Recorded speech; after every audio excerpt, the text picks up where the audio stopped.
اسلامی تعلیمات اور سوال و جواب کی پروگرام فتاوی آن لائن کے ساتھ میں ہوں آپ کا میزبان میاں طاہر۔ فتاوی آن لائن اسلامی تعلیمات کا یہ پروگرام ہر اتوار عصر تا مغرب آپ کی خدمت میں پیش کیا جاتا ہے۔ اس پروگرام میں آپ بھی اپنے مسائل کا حل دریافت فرما سکتے ہیں۔ آپ کی طرف سے آنے والی فون کالز اور براہ راست پوچھے گئے سوالات کے جوابات حسب معمول معروف مذہبی اسکالر، ممتاز عالم دین، مفتی اعظم پاکستان محترم مولانا محمد اسحاق مدظ اللہ العالی مرحمت فرماتے ہیں۔ کال کرنے کے لیے ہمارا ٹول فری نمبر ہے 0800117777۔ یاد رہے کہ یہ پروگرام ہر اتوار عصر تا مغرب آپ کی خدمت میں پیش کیا جاتا ہے۔ آپ فون کالز کے ذریعے بھی رہنمائی حاصل کر سکتے ہیں اور ای میل کے ذریعے بھی آپ ہم سے تحریری جواب حاصل کر سکتے ہیں۔ جی السلام علیکم ورحمۃ اللہ۔ وعلیکم السلام ورحمۃ اللہ۔ جی امین شاہ صاحب فرمائیے، کیا پوچھیں گے آپ مولانا سے؟ میں پوچھنا چاہوں گا، ہمارے ایک صاحب بچہ ہے، وہ اکثر نماز پڑھانے کے لیے نہیں جاتا، وہ تو خیر اس کی بہت اچھی ریگولر نمازی ہے، لیکن وہ اس کو یہ افہام ہے کہ اگر اللہ میاں نے دنیا سے واپس لے جانا ہے، یعنی زندہ کر کے مارنا ہی ہے دوبارہ، تو پھر پیدا کرنے کا مقصد کیا ہے؟ آپ کا سوال پورا ہو گیا؟ ہاں جی۔ یعنی حیات و ممات کے حوالے سے آپ نے پوچھا ہے کہ اگر مارنا ہی تھا تو پھر زندگی کیوں بخشی ہے؟ ہاں ہاں ہاں، ٹھیک ہے ٹھیک ہے ٹھیک ہے۔ امین شاہ صاحب، قرآن مجید کی روشنی میں یہ موجودہ زندگی جو ہے نا، یہ امتحان کا وقت تھا۔ یہاں ہم دنیا میں بھیجے گئے ہیں کہ ایک ٹیسٹ دیں اور بعد میں دوسری زندگی میں پھر اس کے نتائج بھگتیں۔ اچھے کام کریں تو اس کا اچھا پھل ملے گا، برے کریں گے تو برا ملے گا۔ اگر یہاں ہی آپ سمجھ میں رہیں لوگ تو جو کچھ ہو رہا آپ سے بڑھ کر کون جانتا۔ آپ کالم لکھتے ہیں ایسی ایسی بدماشیاں اور کرپشنیں ہو رہی کہ ہر آدمی چیخ رہا ہے، یار انہیں کو پکڑنے والا ہی۔ اب اللہ تعالیٰ کہتا ہے کہ یہ سلسلہ اسی طرح چلتا رہے، لوگ ظلم کرتے رہیں، کوئی سہتے رہیں، کبھی عدالت ہی نہ ہو، تو یہ پھر اندھیر نہ گئی ہوئی نا، اس سے بڑا اللہ تعالیٰ کا نماز اللہ غلط کام تو کوئی نہیں ہوگا۔ یہی اس نے کہا کہ تم میرے بارے میں کیوں یہ فرض کر بیٹھے، میں کھیل تماشے کے لیے تمہیں پیدا کرتا ہوں، میں نے تمہیں امتحان کے لیے بھیجا ہے۔ یہ کہ لمحہ تمہارا جو ہے نا وہ قیمتی ہے، تمہارا سارا زندگی کا ریکارڈ مرتب ہوگا، اس آج کے بعد کل آئے گا وہاں نہ پھر نتیجہ ملے گا۔ یہ ایسے ہی جیسے بچے چلے جاتے ہیں یورپ وغیرہ کاروبار کے لیے، تو پھر وہ کما کر واپس لوٹتے ہیں یا سب کو برباد کر کے آتے ہیں۔ ہمیں تھوڑی مدت کے لیے دنیا میں بھیجا گیا کہ امتحان دو، جب تم واپس اصل وطن کو لوٹو گے نا پھر یا تو کامیاب ٹھہرائے جاؤ گے یا خسارے میں ہوگے۔ آزمائش کا بات واضح ہو گئی سر؟ اس دنیا کے بعد اگر قیامت نہ آئے تو پھر یہ دنیا کا گورنمنٹ اللہ سمجھ میں نہیں آتا کہ اللہ نے اس لیے دنیا بنائی کہ بیوائیں لوٹتی رہیں، یتیم قتل ہوتے رہیں، نماز پڑھتے لوگوں پر بم پھینکے جائیں اور گنڈے اور بدماش عیش کرتے رہیں۔ ابھی تازہ فرار جو پکڑا گیا بینک سے 1.5 کروڑ بڑے افسر کھا گئے، بیواؤں کے نام پر دیتے رہے، جعلی کاغذ بنا کر کروڑوں کھا گئے کہ بیوائیں زندہ ان کو۔ جی السلام علیکم۔ تو اس لیے تھوڑے کیس ہیں۔ جی فرمائیے بھائی، کیا پوچھیں گے آپ؟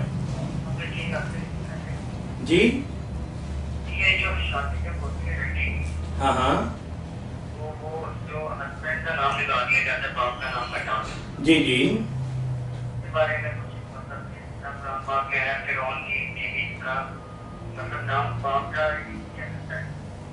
میرے بھائی جو آپ نے پوچھا نا کہ جب تک بچیوں کی شادی نہیں ہوتی ان کے باپوں کا نام زمیمہ بنا ہوا پیچھے لگا ہوا ہے، جب شادی ہو جاتی پھر باپ کا نام کاٹ دیتے ہیں، پھر خاون کا ہو جاتا۔ یہ سارا معاملہ غیر شرعی، کوئی اسلام نہیں سکھاتا نہ دین کی یہ کوئی بات ہے۔ یہ ان لوگوں کے خیالات ہیں جو عورت کی اپنی کوئی حیثیت نہیں سمجھتے۔ باپ کے گھر میں ہو تو بیچاری اس کی ہے نوکرانی، اور اگر خاون کے گھر جائے پھر بھی وہ دوسری ہے پاؤں کی۔ اس لیے نا نام ساتھ ملاتے رہتے ہیں، پہلے باپ کی تھی اب باپ کی جائے خاون کا نام ساتھ لگا رہی ہے، کیا فائدہ ہے؟ کوئی ایسی حرکت نہیں ہونی چاہیے۔ بچوں کے ناموں کے ساتھ دیدی کا نہیں لگاتے، ادھر کیا دفاع کریں اس دردے کو۔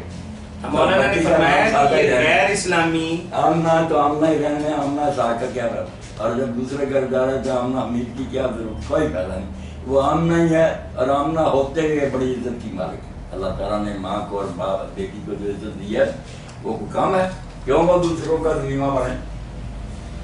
ٹھیک ہے، مطلب آپ نے فرمایا کہ یہ جو طریقہ کار ہے یہ خالصتاً غیر اسلامی، غیر شرعی، غیر اور دین کے ساتھ اس کا کوئی تعلق نہیں۔ بس ان لوگوں نے یہ بات کی۔ السلام علیکم ورحمۃ اللہ، جی فرمائیے۔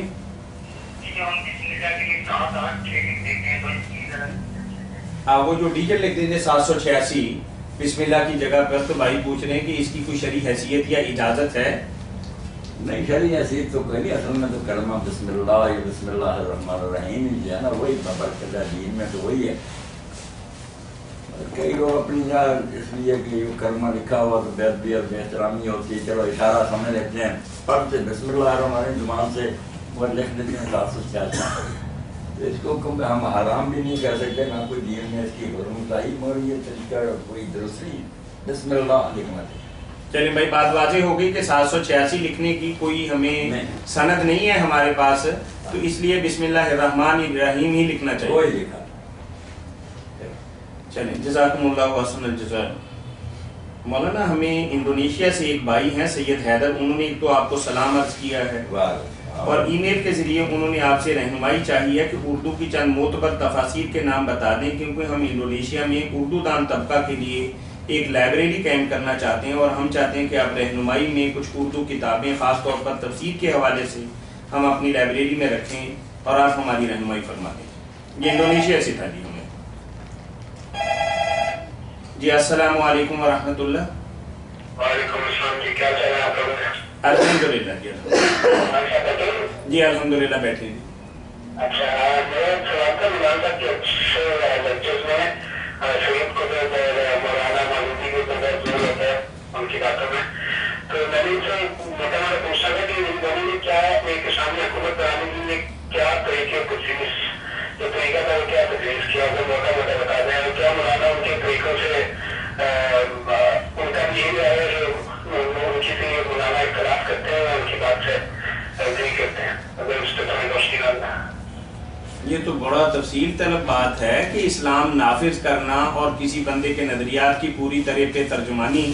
تو چلیں، آپ کا سوال یہ ہے کہ سید ابو الاعلیٰ مودودی اور سید قطب شہید رحمہم اللہ، ان دونوں شخصیات نے نفاذ اسلام یا غلبہ اسلام کے حوالے سے جو باتیں کی ہیں وہ طریقہ کار بتا دیں، اور دوسرا سوال آپ کا یہ تھا کہ آیا مولانا ان کے طریقہ کار اور طرز فکر سے متفق ہیں؟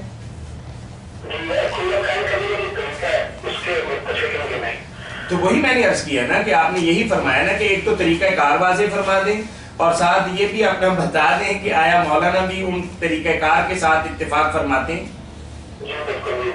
مولانا مودودی رحمۃ اللہ علیہ اور سید قطب شہید رحمۃ اللہ علیہ انہوں نے جو کچھ بتایا اور پہلے بھی نیک لوگ بتاتے رہے وہ بالکل دین کے مطابق ہے، مگر وہ اس راستے کو ہم نہ چھوڑیں، یہ ماننا پڑے گا کہ وہ دراز و دور دیکھا نا کہ لمبا ہے اور انتظار کرنا پڑے گا، اس لیے نا جلد بازی سے نا ایک دوسری لائن پر چل پڑے کہ اس طرح شاید انقلاب آ جائے، مگر انقلاب نہیں آ۔ جو مولانا نے لیکچر دیا تھا کسی زمانے میں چھپا ہوا اسلامی حکومت کس طرح قائم ہوتی ہے، اصل راستہ وہ، اس پر پھر بہت سے لوگ جو جماعت کے بڑے ذمہ دار عہدوں پر ہوتے تھے، مولانا کے بعد وہ امیر ہوتے تھے، وہ بیچارے جماعت سے نکل گیا کہ یہ وہ راستہ نہیں ہے مولانا، بے شک کچھ نہ بنتا ہے، انقلاب نہ آتا، یہ کوئی ہماری ذمہ داری۔ جیسے مولانا نے کہا تھا کہ ہم تو مزدور ہیں دیہڑی پر، ہمیں تو دیہڑی کی فکر ہے، انقلاب آتا ہی نہیں، وہ بات تھی۔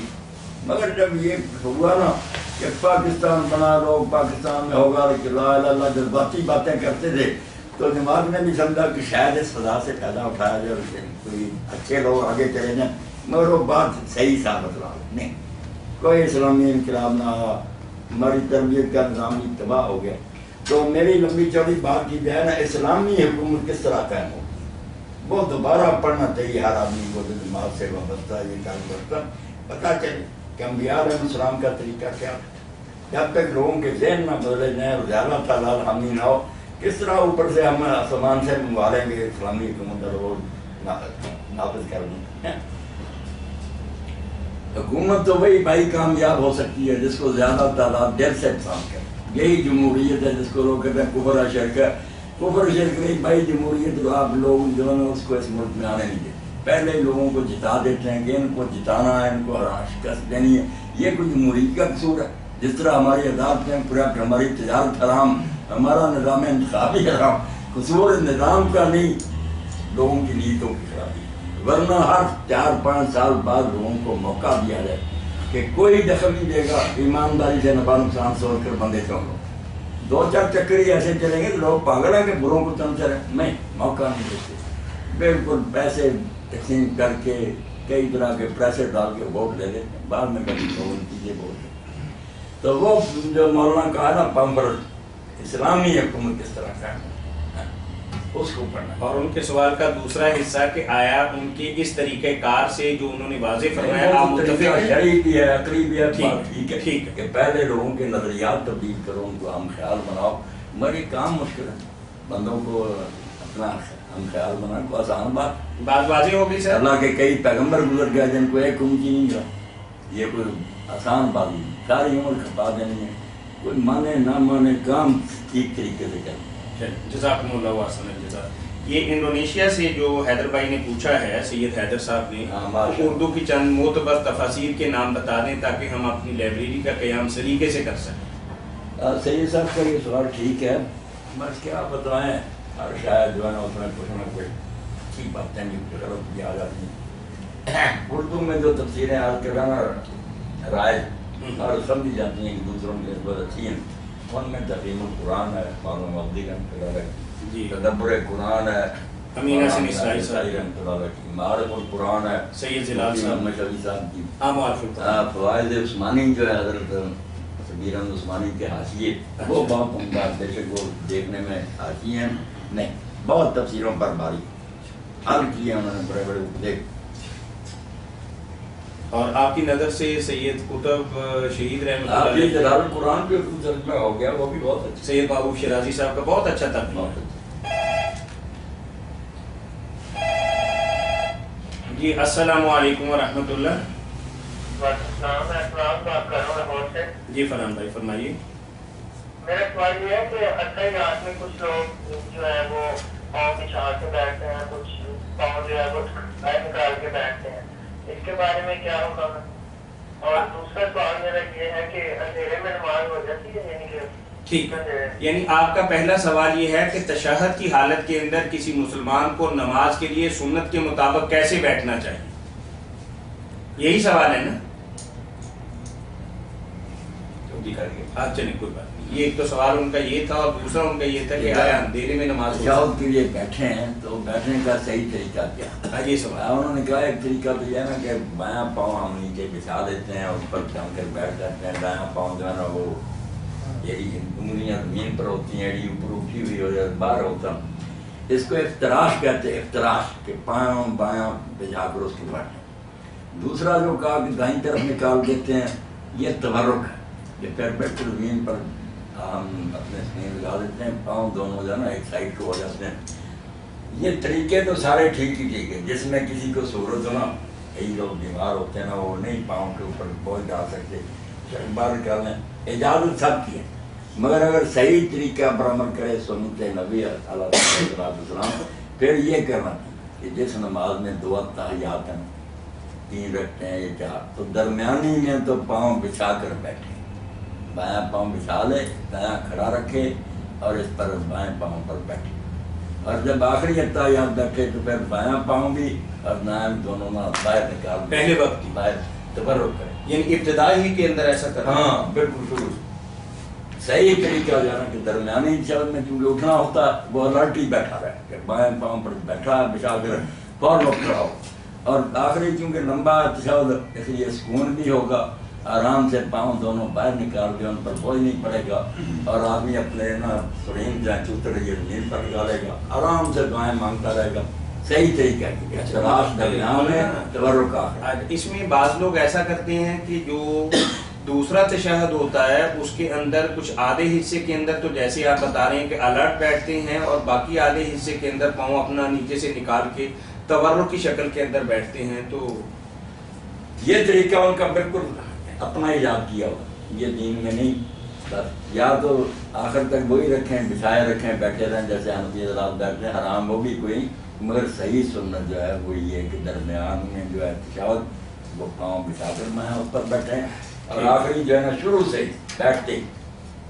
اچھا، اندھیرے میں نماز کے بارے میں حکم؟ اندھیرے میں نماز بالکل ٹھیک۔ حضرت عمر بن عائشہ رضی اللہ تعالیٰ عنہ فرماتی ہیں کہ ہمارے گھروں میں چراغ نہیں تھے، حضور اپنے حجرے میں تہجد پڑھتے تھے، میرا بستر سامنے کی طرف ہوتا تھا، کئی مرتبہ بے خبری میں سوئی پڑی میرے پاؤں کو ذرا آگے ہو جاتے تھے، تو حضور سجدہ کو جاتے وقت اپنے ہاتھ سے میرے سرا میں ٹھوکر لگاتے تھے، میں پاؤں سے نہیں لیتی تھی، اندھیرے میں نماز بالکل پڑھتے۔ ٹھیک، جزاکم اللہ خیرا۔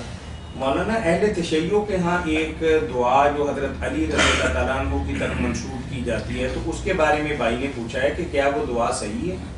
کون سی بات؟ دعائے یہ وہ لفظ پتہ نہیں کمیل ہے یا نہیں، کمیل نہیں، کمیل کمیل ہے، دعائے کمیل ہے، اس کے بارے میں انہوں نے پوچھا ہے کہ آیا یہ حضرت علی رضی اللہ تعالیٰ عنہ کے ہی الفاظ ہیں؟ اس کی جو ہے نا اجتنابی حیثیت کے ان کے کلمات ہیں، یعنی مگر دعا جو ہے نا دعائے کمیل، اب انگریزی میں ٹرانسلیشن ہو گیا، اردو میں بھی ترجمے ہوئے، فارسی میں دعا بہت اور کے بعد اس پہ بات اب بتاتے ہیں۔ جی السلام علیکم ورحمۃ ہر اللہ۔ بندے کو چاہیے اپنے پاس رکھے، بہت صفوں کی ہے تھوڑی۔ جی السلام علیکم۔ وعلیکم السلام ورحمۃ اللہ۔ جی بھائی فرمائیے۔ بات کر رہا ہوں چودھری بہتر صلاح۔ اچھا جانا چاہوں گا جی، سن رہے ہیں آپ کی بات سلمان بھائی؟ یہ کینیڈا سے بات کر رہے ہیں۔ آپ سے سوال ہے، نماز میں کعبے کی پوزیشن میں جب ہم بیٹھتے ہیں تو میں آپ کو کچھ بات سننا تھا، اس میں آپ سے کہا تھا کہ انگلی مطلب شروع سے اٹھانے کے لیے لیکن ہلانے نہیں دیتے، لیکن میں یہاں پر اسی وقت میں جاننے کی جو نمازیں لگی ہوئی ہے اس میں دیکھ رہا تھا کہ انہوں نے حدیث وہ کی ہوئی ہے کہ انگلی ہلانے کے لیے، اور وہ جو ہے مطلب شیطان کو نیچے سے بھی زیادہ اسٹرانگلی رکھتی ہے، اور اس میں انہوں نے کہا کہ مطلب دعائیں بھی دیا ہے، تو میں مطلب پوچھ رہا تھا کہ کون سا مطلب کیا کرنا چاہیے؟ جی مولانا، وہ فرما رہے ہیں کہ جب تشہد میں بیٹھتے ہیں تو آپ نے یہ فرمایا کہ ابتدا ہی کے اندر انگلی اٹھا لینی چاہیے، یہی بات آپ نے کہی نا؟ ہاں یہ کہہ رہا ہوں، لیکن مطلب لیکن البانی صاحب کہتے ہیں کہ اس کو ہلانا چاہیے۔ ٹھیک ہے ٹھیک ہے ٹھیک ہے۔ مولانا نے فرمایا تھا کہ انگلی اٹھا لینی چاہیے اور ہلانی نہیں چاہیے، جبکہ آپ نے فرمایا کہ علامہ البانی رحمۃ اللہ علیہ ہلانے کے بارے میں بھی بات بتاتی ہیں اور اس کی ریزن بھی بتاتی ہیں اور اس کے فوائد بھی بتاتے ہیں۔ ہاں جی، وہ کہتے ہیں کہ جیسے کہ انگلی ہلانا چاہتا ہے تو شیطان کو نا نیچے سے بھی زیادہ سخت لگتا ہے نا۔ ٹھیک ہے ٹھیک ہے ٹھیک ہے جی، ٹھیک ہے ٹھیک ہے ٹھیک ہے۔ آپ نے جو سوال کیا نا بالکل ٹھیک ہے، اس میں ایک بات تو یہ ہے کہ جو لوگ اتحیات پڑھتے ہیں نا، اور جب آتا اشہد ان لا الہ الا اللہ، اشہد ان لا الہ پر اٹھاتے ہیں، الا اللہ پر رکھ دیتے ہیں، یہ طریقہ تو حدیث کے مطابق ہے۔ حدیث پاک میں جو آتا ہے یہ ہے کہ جب آپ تشہد کے لیے بیٹھتے اسی وقت سے یہ دو انگلیاں بند کر لیتے، ان کا حلقہ بنا لیتے اور یہ انگلی اٹھا شروع سے آخر تک اٹھائے گا، اور نظر بھی اسی پر، ادھر ادھر دیکھنے کی بجائے نہیں، اسی انگلی پر نظر جمائے کرتے ہیں۔ اچھا، دوسری بات تھی کہ علامہ البانی صاحب نے ایک روایت کے مطابق آپ پھیلاتے تھے، دوسرے لوگوں نے رسالے ان کے خلاف لکھے ہیں کہ نہیں یہ نہیں محبت، دوسری ٹھیک ہے کہ لا یحرک، ویسے بڑی ہوئی بچہ درمیان کی بات جو میں کہتا ہوں جو عقل کے مطابق اور شیطان کو بھی رکھی ہوئی یہی ہے کہ اٹھا شروع سے لینی ہے، ہلانی نہیں، مگر ایک موقع پر ہلانی، جب آپ پہنچے نا اشہد ان لا الہ الا اللہ پر، اس پر ہلانی ہے، مگر ہلانی اوپر نیچے نہیں، بہت سے دوست اوپر نیچے رکھ دائیں بائیں ہلانی سے، وہ بالکل نہ، پھر شیطان کو چوٹ، ادھر آپ زبان سے کہہ رہے ہوتے ہیں لا الہ الا اللہ، کوئی ہلا نہیں، اور ساتھ انگلی کو بھی ہلا کر انکار کر رہے ہوتے ہیں کہ ہم اللہ کے سوا کسی کو ہلا نہیں مانتے۔ یہ بات امام قرطبی نے جامع میں لکھی نا، جامع لکھی، یہ بہت مناسب ہے کہ یہ بات ٹھیک ہے، ہلاتے ہی رہیں تو پھر نا توجہ اسی پر رہتی ہے، ہلتے ہی رہتی، انگلی دیکھتا رہتا، نماز کی طرف توجہ نہیں، خیر بڑا پڑتا، تجربہ کر کے دیکھ لیں، اور صرف اس موقع پر ہلائیں تو بالکل ٹھیک ہے، ادھر زبان توحید کا اعلان کرے۔ میرا ایک سوال ہے تھوڑا سا نا، اس میں مجھے ایک اور کنفیوژن ہے نا، وہ بیسیکلی یہ کہتے ہیں کہ جو ہلانا ہے نا وہ یہ نہیں کہ آپ نے اوپر نیچے کرنا ہے، اوپر نیچے کی انگلی بالکل سیدھی کر کے نا آپ نے اسی اسٹرینڈ پوائنٹ سے تھوڑا سا اوپر نیچے دیکھیے، مطلب آپ ذرا سی حرکت دینی ہے، یہ نہیں کہ ہمیں پورا اوپر نیچے کرنا ہے۔ نہیں، آپ دیکھیں نا کہ دین جو ہے نا وہ تعامل سے بھی دینا چاہیے. ہلانے کے قائل صرف امام مالک رحمۃ اللہ علیہ، باقی امام تو قائل نہیں ہلانے کے، وہ قائل ہیں کہ ہلانا چاہیے.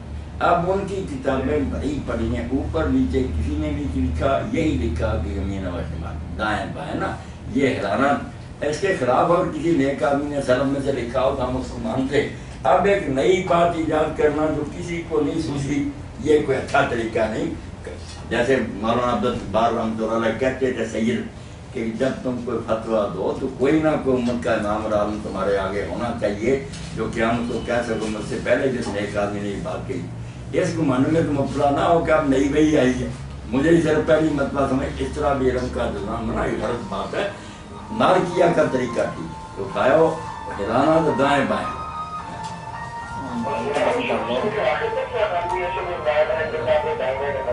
وہ کہہ رہے ہیں کہ شروع سے لے کر آخر تک ہلانا چاہیے، یہ صرف اشہد و لا الہ الا اللہ جب کہا جائے تو پھر ہلانا چاہیے. آپ البانی صاحب رحمۃ اللہ علیہ امام مالک کے اور جو مسئلہ کہنا کہ شروع سے آخر تک ہلانا اس کو بھی اختیار کریں تو ہم اس کا رد نہیں کر سکتے، یہ بھی کوئی بڑی بات نہیں. مگر میں نے جو بات کہی نا کہ اگر ہلانے کا بھی آتا دوسری بات میں نہ ہلانے کا بھی آتا تو اس کی تطبیق پھر اس طرح ہو جاتی ہے کہ شروع سے نہ ہلاؤ نہ آخر میں ہلاؤ، درمیان میں جب پہنچے نا اشہد ان لا الہ یہاں پھر اللہ وحدہ لا شریک تک ہلاؤ، یہ زیادہ مناسب ہے. باقی آپ اس پر بھی عمل کریں تو کوئی بات نہیں، اللہ اجر دے گا آپ کی نیت تو سنت کی پیروی کی ہے. چلیں سلمان بھائی بہت شکریہ آپ کے کال کرنے کا. کینیڈا سے بھائی بات کر رہے تھے. چلیں میں دعائے کمیل کے بارے میں مولانا پڑھ دیتا ہوں کہ بھائی نے کیا فرمایا. کمیل بن زیاد حضرت علی رضی کا بہت خاص صحابی ہے. اس کے بارے میں تو آتا ہے ابن قیم لکھتے ہیں کہ ایک دن حضرت علی رضی اللہ اس کے ساتھ نا کوفہ کے باہر قبرستان کی طرف نکل گئے اور وہاں آپ نے بہت لمبی سانس لی تو کمیل نے سمجھا کہ اس سے حضرت علی کی جان نکل گئی. اتنا لمبا سانس لیا نا یہ مر گیا. اور بعد میں آپ نے فرمایا کمیل یہاں میرے سینے میں غم کے سمندر ہے مگر لینے والا نہیں ملا. بس اچھی کہانی لوگوں نے میں اپنے ساتھ قبر میں لے کے جا رہا ہوں. تو یہ دعا جو کمیل کو سکھائی میں توحید سے بھری ہوئی ہے، ہر شے جو مانگی تھی اس میں آ گئی. کئی صفوں کی ہے، عربی میں ملتی ہے زیر نبے لگی ہوئی، انگریزی میں ترجمہ اردو. یہ لے لیں پیاری چیز، بہت عمدہ دعا، اعلیٰ ترین دعا دعائے کمیل ابن زیاد. وہ سجاد حیدر صاحب نے دبئی سے اس دعا کے حوالے سے ایک گلہ کیا ہے مولانا. وہ فرماتے ہیں کہ اگر یہ دعا معتبر ہے اور اس میں توحید ہی کی بات ہے تو اہل سنت والجماعت کی مساجد میں کیوں نہیں پڑھی جاتی جبکہ اس میں صرف اور صرف گناہوں کی معافی یا اللہ کی تسبیح کا ذکر ہے. اور کیا شب جمعہ کو اس کے پڑھنے کے متعلق حضرت علی کی طرف سے کوئی خاص روایت بھی ہے؟ یہ جی میرے ذہن میں باقی حیدر بھائی آپ کا یہ گلا ٹھیک، یہ دعا اس قابل تھی کہ سب لوگ اس کو پڑھتے ہیں سیکھتے. مگر جیسے امام مسلم نے اپنے مقدمے میں لکھا ہوں کہ حضرت علی رضی اللہ عنہ کے ساتھ اس امت نے ظلم بڑا کیا کہ جو لوگ ان کے خلاف ہو گئے، بہت نیک لوگ تھے، حضرت ایسا طریقہ ان کے ساتھ تھی، حضرت معاویہ تو زیادہ تو ویسے ہی ان کی حکومت میں ان کے خلاف ہو گئے، کام ہی نہیں کرنے دیا. اور جو ان کے پاس جاتے تھے نا بیچارے ان کے بارے میں یہ مشہور ہو گیا کہ حضرت علی کو نا ایسا مانتے ان کو رافضی کہنے لگے. تو پھر کہتے ہیں کہ علم تو برباد ہو گئے. جو جاتے تھے ان پر اعتبار نہ کیا. السلام علیکم ورحمۃ اللہ. بہت افسوس سے لکھا کہ اللہ ہلاک کرے اس امت کو کہ انہوں نے کتنا قیمتی علم ضائع کر دیا. چلیے فرمائیے. السلام علیکم ورحمۃ اللہ.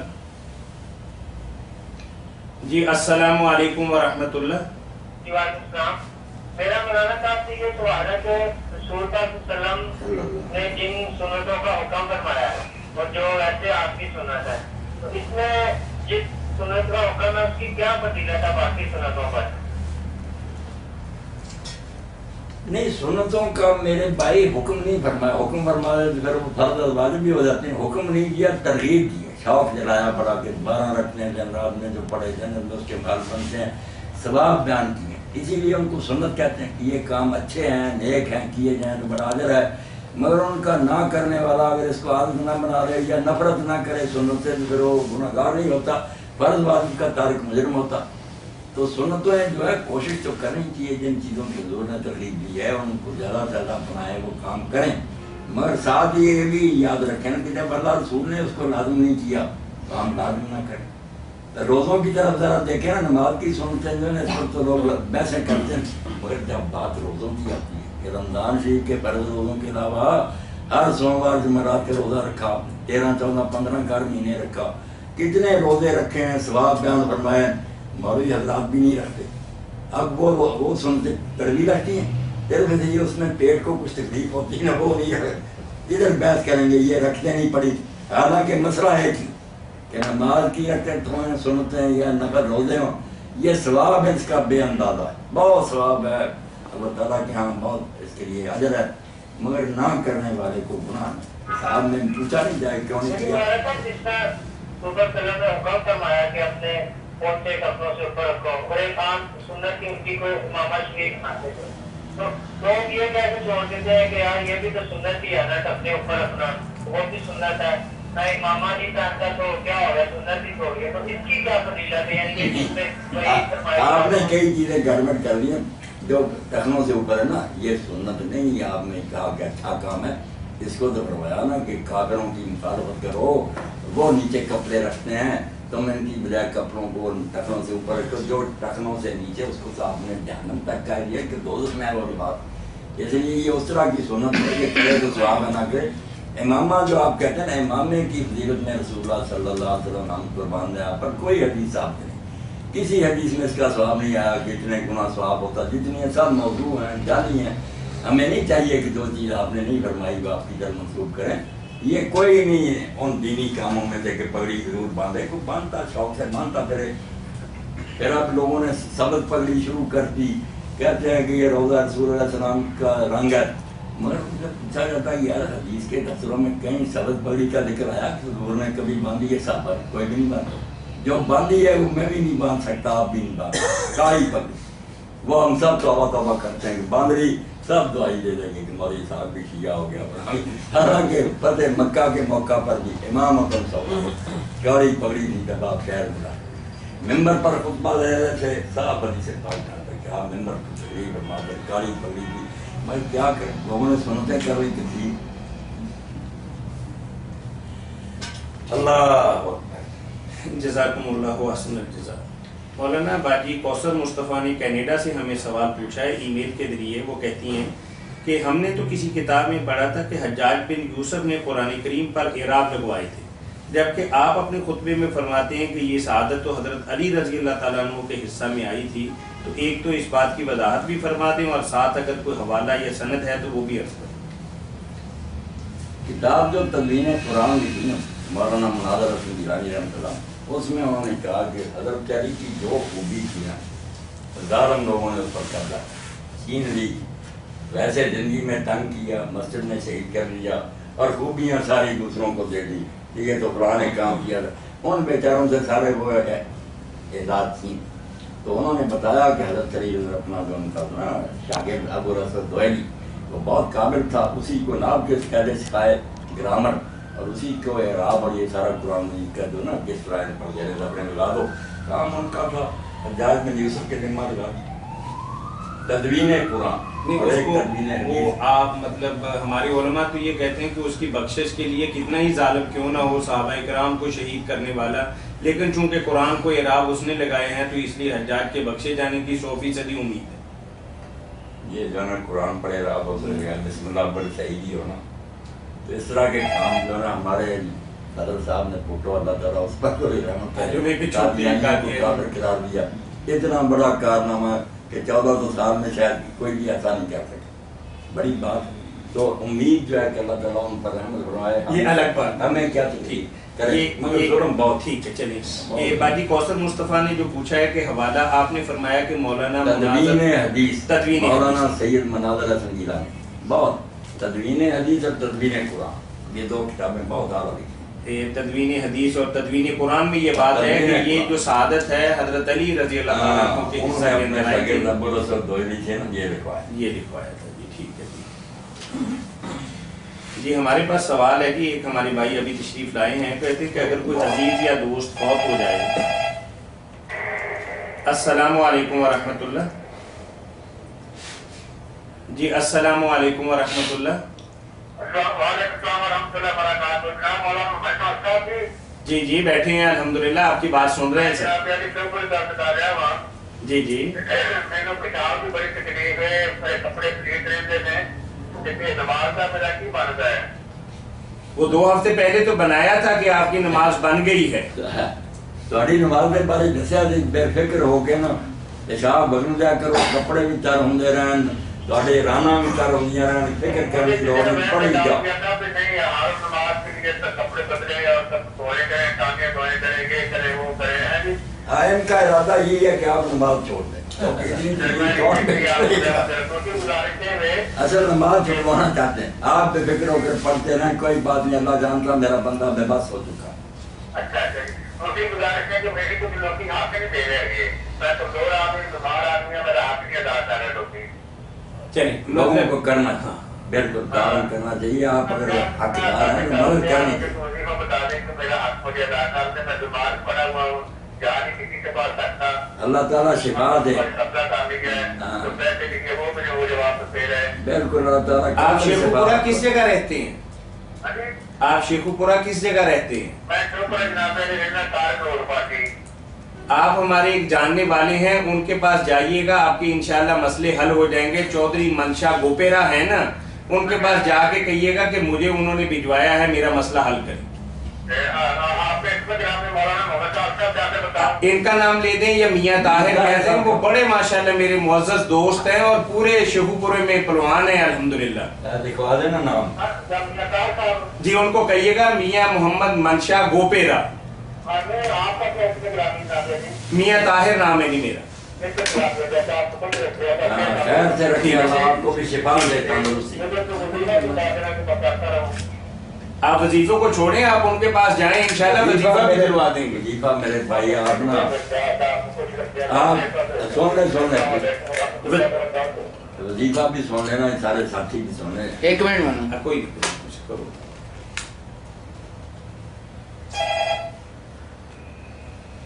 دوبارہ کریں، ایک منٹ.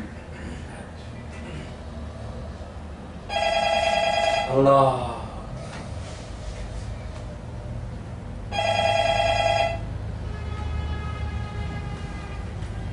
السلام علیکم ورحمۃ اللہ.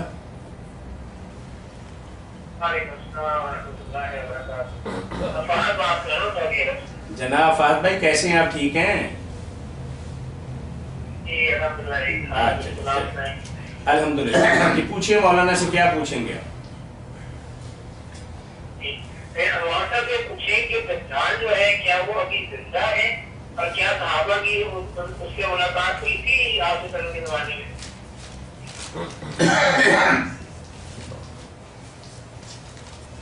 صحابہ کرام میں سے ایک ہی شخص ہے تمیم داری، جو پہلے عیسائی تھے پھر مسلمان ہوئے. انہوں نے اپنا قصہ سنایا کہ ہم سمندر میں سفر کر رہے تھے، ہوا مخالف ہو گئی، ہماری کشتی جو جزیرے میں چلی گئی.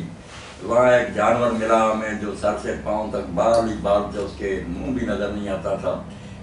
اس نے کہا میں جساسا ہوں اس علاقے کا. تو پھر وہ اپنے سردار کے پاس لے گئی، وہ زنجیروں میں جکڑا ہوا تھا گرجے میں. اس نے کہا میں ہی دجال ہوں، میں نکلنے والا ہوں قیامت سے پہلے. آپ نے یہ بات سن کر لوگوں کو جمع کیا، خطبہ دیا کہ جو باتیں میں دجال کے بارے میں کہتا تھا یہ تمیم کہتا بالکل اسی طرح کا دیکھا. تو یہ بھی باتیں بات آتی ہیں. اور دوسری طرف ہے کہ جب مدینہ میں ایک بچہ پیدا ہوا تو اس کے بارے میں حضرت جابر حضرت عمر کہتے تھے قسم کھا کر حضور کے سامنے کہ اللہ کی قسم بڑا دجال یہی ہے. حضور نے وہاں بھی نہیں ٹوکا. اب کیا کریں، یہ روایتیں اس طرح کی ہیں، بالکل ان میں نا ذہن پریشان ہی ہوتا. تو علماء نے پھر حل یہی کیا کہ جو دجال آنے والا نا اس کے اوصاف تو حضور کو بتایا گیا، مگر نامزد کر کے نا کہ یہ ہے وہ دجال یہ نہیں بتایا گیا. اس لیے آپ بھی کبھی اس یہودی بچے کے بارے میں چھپ چھپ کر کوشش کرتے رہے کہ اس کی بات سنیں، کچھ اندازہ کریں. تو آنے والا جو ہے نا اس کی جو خبر دی گئی کہ اس کے زمانہ میں مادی ترقی بہت ہوگی، مردے زندہ کرے گا، بارشیں برسائے گا، علاقے جو ہے نا ماننے والے کے علاقوں میں سرسبزی ہوگی، جو نہیں مانیں گے ان کے علاقے بنجر کر دے گا. تو مادی ترقی جو جس طرح ابن حزم کہتے ہیں کوئی منتر جادو نہیں ہوگا، ترقی اتنی ہو جائے گی وہ سارے یہ کام کرے. یہ باتیں سچ ہوگا. اور حضرت امام مہدی بھی آئیں گے، عیسیٰ علیہ السلام بھی نازل ہوں گے، وہی انہیں قدر کریں گے. ان کو لینا چاہیے. باقی جزیرے میں جو بند تھا اس نے سچ بولا یا وہ شیطان جو تھا اس نے جھوٹ بول دیا، کوئی پتہ نہیں. ان باتوں کو آپ نا قبر میں دفن، کوئی ان میں پھنسنے کی ضرورت. آئے گا ضرور، فتنہ اس کا بہت بڑا ایک دجال شخص ہی آئے گا، شخص ہے، بالکل شخص ہے۔ اچھا مطلب ایک اور حدیث ہے یاجوج ماجوج کے بارے میں، اس کی بتائیں صحیح ہے، یعنی جس میں آتا ہے کہ یاجوج ماجوج جو ہے وہ کسی جگہ بند ہے اور وہ روز دیوار کو توڑتے رہتے ہیں، لیکن جب ان کو ٹوٹنے والی ہوتی ہے تھک جاتے ہیں، پھر کہتے ہیں ہم کل توڑیں گے، پوری ہو جاتی ہے اور کب تک نہیں نکلیں گے جب تک انشاءاللہ نہیں کہیں گے، اس طرح کی روایت صحیح ہے؟ روایت ہے مگر صحیح نہیں ہے بالکل۔ امام ابن کثیر نے جو تبصرہ کیا نا علامہ انصار رحمۃ اللہ نے جس پر رکھا تو وہی بات ٹھیک ہے کہ یہ ادھر ادھر کی سنی سنائی باتیں کہا بار کی ہے، حضور نے نہیں یہ بات فرمائی۔ کوئی اس طرح نہیں کہ دیوار چاٹتے ہیں اور تھوڑی سی رہ جاتی کہہ دیتے ہیں کل چاٹیں گے، نہ اس پر زور نہ دیں، کچھ نہیں اس لیے۔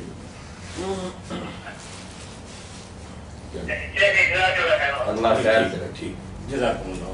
تو صحت کے لیے آپ سب لوگ نا یا سلام 131 بار پڑھا کریں، جو بیمار ہیں وہ بھی تو تندرست ہیں، ضرور ہی بلا کر پڑھ لیا، اور یہ اللہ تعالیٰ کا نام جو ہے نا یا سلام 131 بار، انشاءاللہ خیر ہی خیر ہو، اللہ فضل فرمائے۔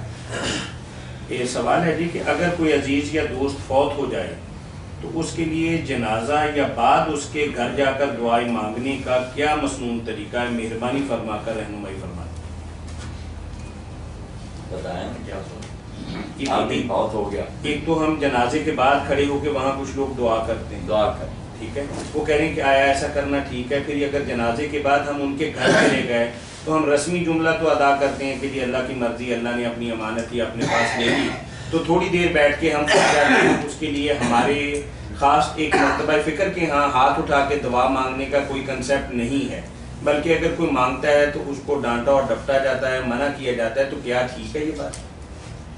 جنازے کے بعد جو دعا، یہ تو جو مانگتے ہیں اور جو نہیں مانگتے، مانگنے والے زیادہ تو بے خبر ہی ہوتے ہیں، بیچاروں کا کیا گرا، ان کے علماء جانتے ہیں کہ یہ مسنون نہیں، نہ حضور نے مانگی ہے نہ کسی چیز نے بتائی ہے، وہی کہتے ہیں کہ اسی جگہ کھڑے، اسی طرح سطح باندھی، اسی طرح کھڑے کھڑے وہاں کریں، تو صاف پتے دیے انہوں نے کہنا جائے جنازے میں کیوں جاتی کر رہے ہیں۔ وہ پھر بہانہ بناتے ہیں کہ وہ سطح توڑتے ہیں، کھڑے ہونے کی بجائے بیٹھ جائیں، آگے پیچھے ہو جائیں، کوئی شکل بدل لیں تو دعا کر لیں، تو ہر دن اتنا ہی کہتے، سنت نہیں کہتے ہیں یار دعا کا کیا جب جی طے کر، اتنا بہانہ بناتے کوئی حساب نہیں، بلکہ فقہ کی کتابوں میں اس کو منع کیا کہ نماز جنازہ کے بعد دعا نہ کرے، کیونکہ یہ جنازے پر جاتی ہے، جو اللہ کے رسول نے طریقہ سے اس میں کوئی خامی رہ گئی، تو وہ دعا تو ہے بنا، اور بڑا زور لگانے کے بعد مولانا ظافر رحمۃ اللہ نے کہا کہ جو بڑے بڑے عالم ہیں نا جن کی طرف لوگ دیکھتے ہیں، ان کو چاہیے کہ ضرور اس دعا کو کبھی کبھی چھوڑ دیا کریں، تاکہ لوگوں کو پتہ رہے کہ یہ کوئی جنازے کا حصہ نہیں، نہ یہ کوئی دین ہے، مگر کون چھوڑ سکتا؟ جب شروع کر کے مسئلہ لکھا، اچھا بالکل کہ چوٹی کے علماء کو چاہیے کہ وہ عام کا تحقیق رکھنے کے لیے کہ دین میں یہ کوئی چیز نہیں ضروری، جان بوجھ کر چھوڑا کرے تاکہ ہمارے چیزوں کو نا صحیح رہے گا، کرتے نہیں کچھ، تو وہ دعا جو ہے بالکل بناؤ، جو ہے گھر جا کے تعزیت کے موقع پر، تعزیت کے موقع پر جو اصل مسئلہ ہے کہ لوگ بیٹھے ہیں، اصل تو مسئلہ یہ ہے کہ یہ بازاروں میں بچا لیتے ہیں، درمیان بیٹھ جاتے ہیں لوگ، پھر جاتے ہیں دیکھتے ہیں کہ بیٹھے ہوئے ہیں، کل مر گیا، یہ طریقہ ہی نہیں تھا دین، اپنے اپنے کاموں میں لوگ لگتے تھے، جنازہ پڑھنے کے بعد کوئی بہت قریبی ہوتا تو گھر میں چلا جاتا، جیسے بیمار کی خبر کے لیے جاتے تھے تو گھر میں بیٹھتے تھے، گھر چلے جاتے تھے، وہاں چار پائیوں پر بیٹھنا، علماء نے یہی لکھا کہ راستوں میں یہ بچھانا کرنے وغیرہ بالکل مکروہ اور ناجائز، یہ نہیں بیٹھنا چاہیے، گھروں میں اپنے بیٹھے ہیں، وہاں کو جانا چاہے چلا جائے۔ اب جب بیٹھنا شروع کر دیا انہوں نے، جو سخت مخالفت کرتے ہیں ان کو یہاں سے پکڑیں، یہ جو بیٹھے ہوئے پہلے یہ دکھاؤ بیٹھے کیوں، جب تم بیٹھ گئے جو آئے گا بیچارہ وہ دعا کا نہیں کہے گا تو اور کیا کہے گا، بیٹھ گئے ہو اور دعا جو کرتا ہے اس پر ناراض ہوتے۔ میں نے یہ علم آگی کا مضمون پڑھا، بہت اچھا مولانا معین الدین نقوی رحمۃ اللہ علیہ کے بارے میں، ان صاحب کے بیٹے نے کہا کہ جب ابا جی بہت ہوئے، پہلے بھی آتے تھے ملتے تھے، پھر ہمارے پاس آئے تعزیت کے لیے، تو نقوی صاحب رحمۃ اللہ نے پھر کہا کہ میں ان لوگوں میں سے نہیں ہوں جو تعزیت کے موقع پر دعا کرنے کو برا جانتے ہیں، میں ہاتھ اٹھا کر دعا کا قائل ہوں، پھر انہوں نے ہاتھ اٹھائے دعا کی، یہ قصہ لکھا، یہ مارچ کے شمارے میں ہے، مولانا محمد صاحب تیمہ رحمۃ اللہ نے لکھا تھا کہ ہم مولانا عبداللہ صاحب سے میرے سے پہلے مسجد نظام کے ساتھ دنیا عبداللہ جی گئے، بزرگ ایک فوت ہو گئے تھے، تو وہاں چیمہ صاحب نے پہل کرنی، ان کا مولوی عبداللہ صاحب دعا کرتے ہیں تو یہ کر لو، پھر وہاں بھی دعا کی، دل تو سب کا چاہتا ہے کہ دعا اس موقع پر کریں، شرارت کی وجہ سے ایسی باتیں کرنی ثابت نہیں بلانی، پھر بیٹھنا ثابت ہے، بیٹھے ہو تو دعا کرنی پڑے، اور اس کے لیے حدیث پاک میں ثبوت بھی ہے کہ جنازہ بھی نہیں تھا، قبر بھی نہیں تھی، جب اوقاف کا محاصرہ ہوا صحیح بخاری میں، تو وہاں حضرت ابو عامر اشعری رضی اللہ عنہ کو تیر لگا، انہوں نے اپنے بھتیجے حضرت ابو موسیٰ اشعری سے کہا کہ میرا سلام بھی حضور تک پہنچانا اور میرے لیے دعا کریں، یہ بھی عرض کرنا۔ آپ نے پھر وضو کیا، قبلہ رخ ہوئے، ہاتھ اٹھائے اور نام لے کر اس کا دو جملے پھر دعا بھی کیے۔ اس میں حضرت ابو موسیٰ اشعری کے دل میں بھی آیا کہ حضور صلی شک کر فرما رہے ہیں، انہوں نے کہا یا رسول اللہ پھر ساتھ ہی میرا بیڑا پار کریں، میرے لیے بھی دعا کریں۔ آپ نے ان کے لیے بھی دعا کی۔ اب اپنی مرضی ہوتی نا، سوئی کے ناکے میں سے ہاتھی گزار دیتے ہیں، یہ صاف دعا کی ہاتھ اٹھا کر نہیں، اس نے کہا تھا، میں نے کہا یار غلط کہا تھا، حضور کہہ دیتے میں نے نہیں کر دی، اس نے جب کر دی تو پتا چلا کہ مرنے کے بعد دعا سنت نیک کام ہے، ہاتھ اٹھا کر کریں گے۔ چلے میں مولانا کی بھی مثال عرض کرتا چلتا ہوں کہ 2-4 دفعہ ہم جامعہ سلفیہ میں گئے کسی اپنے مہربان کے والد یا والدہ کی فوتیدگی پر، اور مولانا نے جاتے کہا کہ بھائی میں رسمی جملے ادا نہیں کرنے، میں مرحوم کی مغفرت کے لیے یہاں آیا ہوں، آپ بھی میرے ساتھ وہ ہاتھ اٹھائیں اور ہم اس کے لیے مغفرت کی دعا کرتے ہیں۔ کی ان ساتھیوں نے بھی بالکل الحمدللہ، یاسین ظفر صاحب کے والد فوت ہوئے تھے، یونس بٹ صاحب کی والدہ تھی اور باقی کے ٹھیک ہے۔ اس کے ساتھ ہی کہ ہمارا پروگرام فتاوی آن لائن اختتام پذیر ہوتا ہے۔ ہم شکر گزار ہیں مفتی اعظم پاکستان محترم مولانا محمد اسحاق مدہ ذلہ العالی کے، جو آپ کی طرف سے آنے والی فون کالز، ای میلز اور براہ راست پوچھے گئے سوالات کے جوابات مرمت فرما رہے تھے۔ فتاوی آن لائن میں کال کرنے کے لیے ہمارا ٹول فری نمبر نوٹ کر لیجئے 080011777۔ اس کے ساتھ ہی پروگرام کے میزبان اور مفتی اعظم پاکستان محترم مولانا محمد اسحاق صاحب کو اگلے اتوار تک کے لیے اجازت دیجیے۔ اللہ حافظ، السلام علیکم ورحمۃ اللہ وبرکاتہ۔